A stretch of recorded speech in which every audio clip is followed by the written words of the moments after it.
Bismillahirrahmanirrahim. Assalamualaikum warahmatullahi wabarakatuh. Alhamdulillahirabbil alamin. Alhamdulillahilladzi ja'ala ramadhana syahra siyam lil mu'minin wa yunzilu fihi al-Qur'an wal Qur'an wa hudaw wa rahmatan lil alamin. Asyhadu an la ilaha illallah wahdahu la syarika lah wa asyhadu anna sayyidana wa maulana Muhammadan abduhu wa habibuhu wa rasuluh.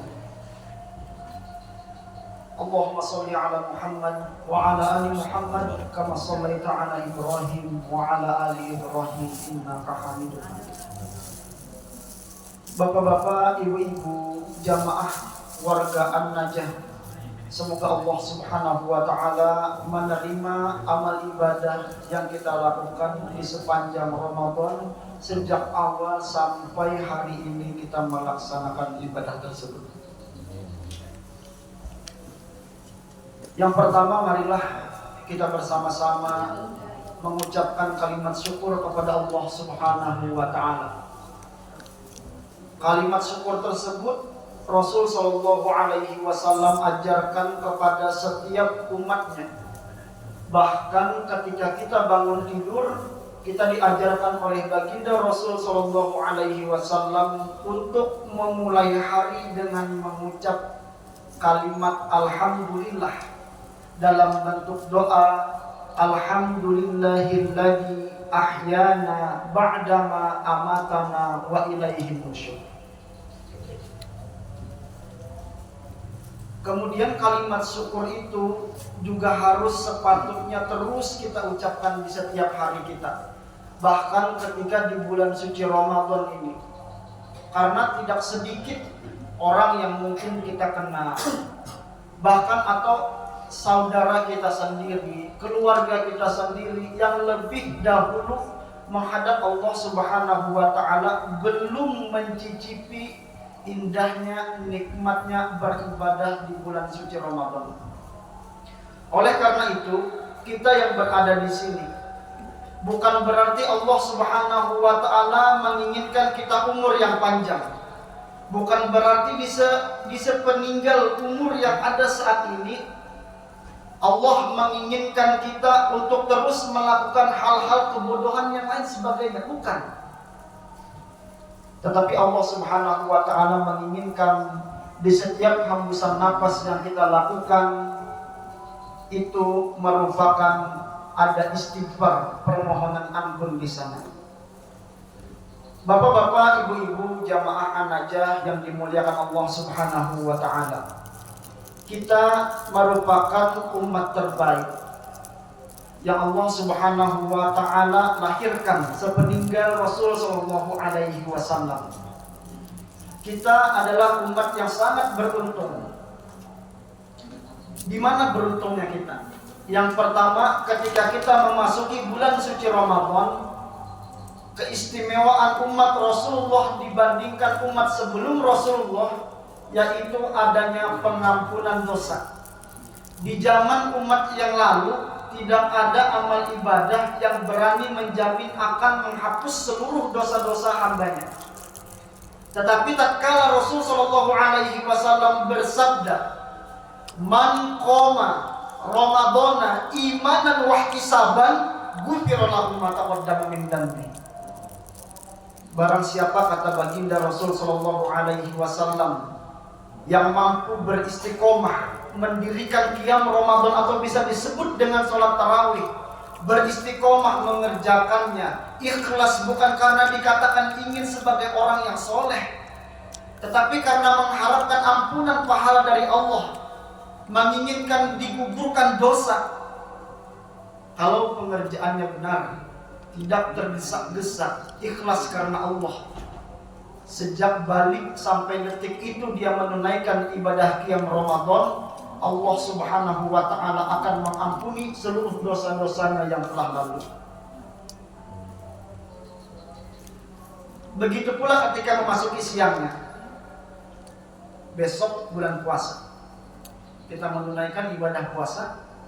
ketika memasuki ibadah puasa tersebut, kalau setelah sholat tarawih ini mata kita salah memandang di handphone, mulut kita salah berkata, telinga kita salah mendengar, besok kita berpuasa, turun lagi sebuah hadis, man shoma ramadhana imanan wa ihtisaban ghufira lahu ma taqaddama min dhanbi.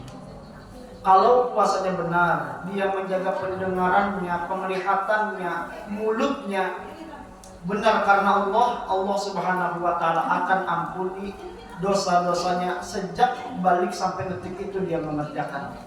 Itulah keistimewaan umat Rasul sallallahu alaihi wasallam. Oleh karena itu, kita memiliki anak, kita memiliki keluarga, didorong, ditarik. Jangan sampai anak tersebut tidak menunaikan qiyam Ramadan. Jangan sampai anak tersebut tidak menunaikan ibadah puasa. Apalagi meninggalkan qiyam Ramadan, meninggalkan sholat tarawih dengan alasan yang tidak masuk akal. Kita paksa. Karena kalau sudah terbiasa untuk melakukan qiyam Ramadan, dosanya diampuni, insya Allah lembut hatinya. Salah satu orang tersebut keras hatinya disebabkan karena banyaknya dosa. Bapak-bapak, ibu-ibu yang dirahmati Allah Subhanahu wa taala, Rasul sallallahu alaihi wasallam itu sangat senang berkumpul. Ketika habis sholat, Rasul sallallahu alaihi wasallam senang membuat khalaqah. Ini disebut dengan khalaqah. Duduk bercerita bersama para sahabat, bertanya kabar satu dengan yang lain. Itu Rasul sallallahu alaihi wasallam sangat menyukai. Makanya sahabat itu dekat dengan baginda Nabi karena sering terjadi interaksi setiap hari. Bahkan disebutkan al-muslim wal muslim. Muslim yang satu dengan muslim yang lain itu seperti bangunan, kuat menguatkan. Itu disebabkan karena mereka sharing-sharing.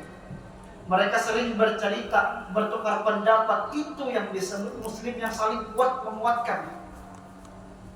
Ketika memasuki Ramadan, Rasul sallallahu alaihi wasallam mengumpulkan para sahabat beliau, mengumpulkan istri-istri beliau, anak beliau, seluruh para sahabat-sahabat dikumpulkan dalam sebuah masjid yang namanya Masjid Nabawi. Setiap tahun itu menjadi agenda Nabi sallallahu alaihi wasallam ketika awal Ramadan, bahkan ketika memasuki bulan Ramadan pertama sampai ke pertengahan, beliau terus mengumpulkan, terus mengingatkan agar menjaga 3 hal yang harus dijaga sepanjang bulan suci Ramadan. Yang pertama, kata baginda Rasul sallallahu alaihi wasallam, ketika memasuki bulan suci Ramadan, jagalah 3 hal. Tingkatkan amal ibadah sholatnya. Kalau kita diperintahkan untuk meningkatkan amal ibadah sholat, berarti harus ada penambahan. Dari yang sekedar menunaikan sholat 5 waktu, kita tambah menjadi mengerjakan amal ibadah sunnahnya. Ibadah sunnah tersebut diantaranya adalah sholat sunnah rawatib. Apa sholat sunnah rawatib itu? Kenapa Rasul sallallahu alaihi wasallam memerintahkan kita untuk menjaganya ketika memasuki bulan suci Ramadan? Rasul sallallahu alaihi wasallam bersabda dalam sebuah hadis yang diriwayatkan oleh Al-Imam Al-Bukhari, barang siapa, kata Rasul sallallahu alaihi wasallam, yang mampu menjaga 12 rakaat di siang dan malamnya, maka Rasul sallallahu alaihi wasallam berjanji bahwa Allah Subhanahu wa taala akan membangunkan untuknya rumah di surga. Apa kira-kira 12 rakaat tersebut? 12 rakaat tersebut adalah salat sunnah rawatib. Dalam sebuah hadis yang lain, Rasul sallallahu alaihi wasallam mengabarkan, raq'ataini qabla subhi, arba raq'atin qabla dhuhri. 2 rakaat sebelum subuh usahakan kita jaga. 4 rakaat sebelum zuhur usahakan kita jaga. Kalau waktunya mepet, kerjakan 2 rakaat. Kalau waktunya panjang, kerjakan 4 rakaat. 2 kali salam, 2 kali salam. Sesudah sholat zuhur, sholat sunnah rawatib, kerjakan 2 rakaat. Kemudian setelah maghrib 2 rakaat, sesudah isya 2 rakaat. Istiqomah jaga itu sampai akhir hayat nanti. Niscaya Allah Subhanahu wa taala akan membangunkan untuknya rumah di surga. Kemudian para sahabat, istri Nabi, sahabat-sahabat yang lain, ketika mendengar hadis tersebut, mereka kompak semuanya. Mereka berjanji pada diri mereka masing-masing akan menjaga 12 rakaat tersebut sampai akhir hayat mereka. Satu. Yang kedua,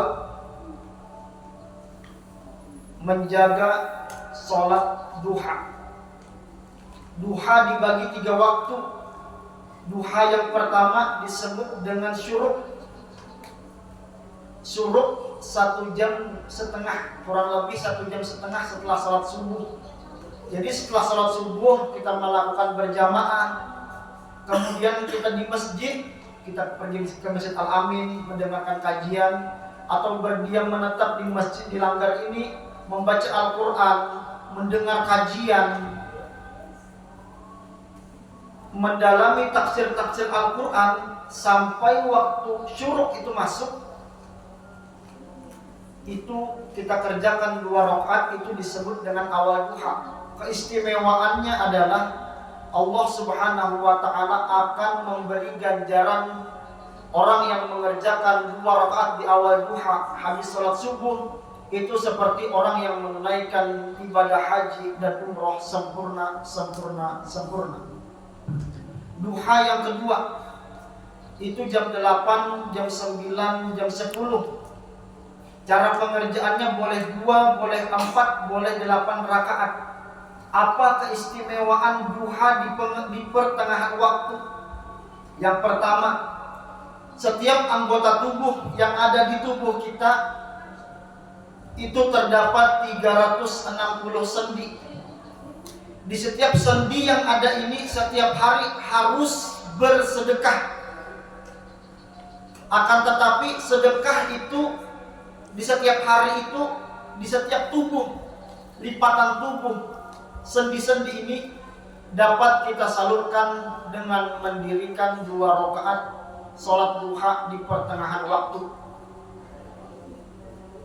Keistimewaan yang kedua adalah Rasul Shallallahu Alaihi Wasallam menjamin orang yang melakukan sholat duha di pertengahan waktu akan dijaga dari musibah. Jadi kalau kita ingin kita selamat di setiap harinya, usahakan di bulan suci Ramadan lakukan awal duha, kemudian di pertengahan duha 2, 4 atau 8 rakaat. Dikerjakan 2 rakaat salam, 2 rakaat salam, 2 rakaat salam. Kemudian yang ketiga, di akhir duha jam 10 sampai jam setengah 11. Pengerjaannya 2 rakaat bahkan 4 rakaat. Di antara keistimewaan orang yang melakukan sholat duha di akhir duha jam 10 sampai setengah 12, Allah Subhanahu wa taala akan melancarkan rezeki seorang hamba yang mampu beristiqomah mengerjakannya. Zaman sekarang, saat ini kita sedang diuji ekonomi. Anak sedang sekolah, berjualan sedang tidak baik-baik saja. Harga bahan semakin naik.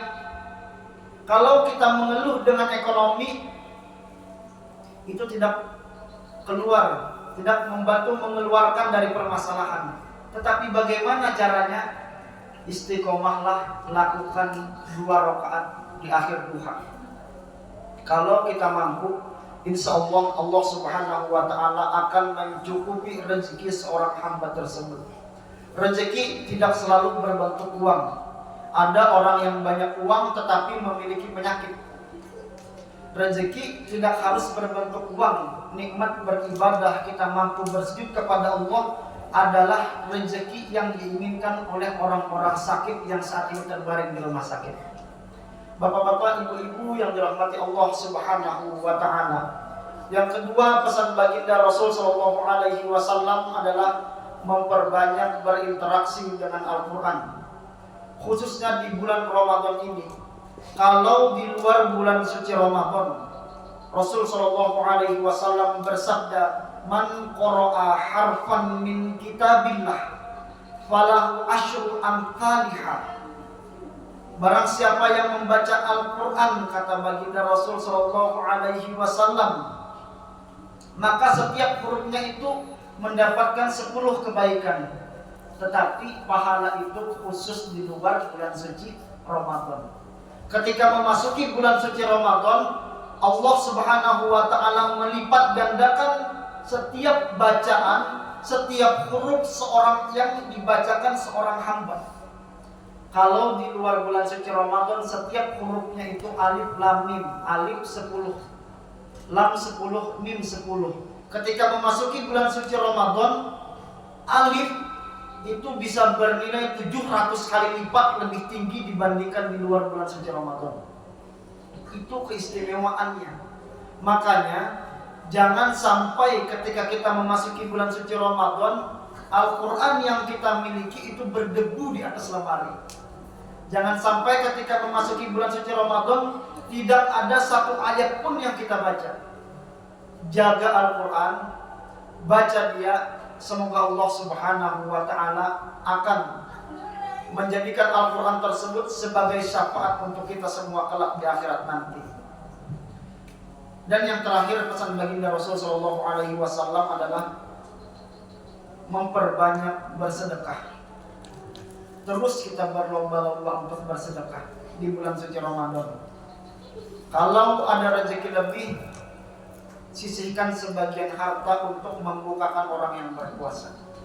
Kalau memiliki rezeki lebih, sisihkan sebagian harta, belikan air minum, letakkan di langgar ini, letakkan di masjid, titipkan kurma di pondok pesantren, di panti asuhan. Kalau memiliki rezeki lebih, seperti ini contohnya. Setelah sholat tarawih diadakan tausiah, ada rezeki lebih, diberikan snack untuk jamaah yang ada. Ini sungguh sangat luar biasa. Terus kita tingkatkan itu. Bahkan Rasul sallallahu alaihi wasallam itu ketika memasuki bulan suci Ramadan, beliau itu sungguh sangat dermawan. Bahkan kata para sahabat, kedermawanan beliau itu hampir kami tidak mampu untuk menyaingi kedermawanan baginda Rasul sallallahu alaihi wasallam. Rasul sallallahu alaihi wasallam mengabarkan, "Ma naqasat shadaqatun minal mal." Tidak akan berkurang, artinya akan selalu bertambah siapapun yang bersedekah dengan ikhlas karena Allah Subhanahu wa taala. Salah satunya di samping kulit ini ada amplop. Amplop ini keistimewaan masyarakat sebenua Anam. Terus dilakukan tahun-tahun dahulu sampai tahun sekarang. Di sini ada pembangunan masjid, di sini ada pembangunan musola, langgar untuk anak-anak beribadah dan lain sebagainya. Kalau di sini ada masjid, kita tunaikan 10.000, 10.000 dibelikan semen, dibelikan pasir, orang beribadah, orang menunaikan qiyam Ramadan, majelis taklim sepanjang itu. Ketika kita mati, terus pahalanya mengalir. Oleh karena itu, jangan sampai ketika amplop masuk ke rumah kita kembali dengan kosong. Kita isi walaupun itu 1.000, usahakan. Amplop tidak masuk setiap hari, khusus di bulan suci Ramadan saja. Bapak-bapak, ibu-ibu yang dirahmati Allah Subhanahu wa taala, demikian untuk ini yang dapat ulun sampaikan. Semoga bermanfaat untuk diri ulun pribadi maupun kepada Bapak dan jamaah sekalian. Sebelum ulun akhiri, marilah bersama-sama kita berdoa. Subhanakallahumma rabbana wa bihamdika asyhadu an la ilaha illa anta astaghfiruka wa atubu ilaik. Assalamualaikum warahmatullahi wabarakatuh.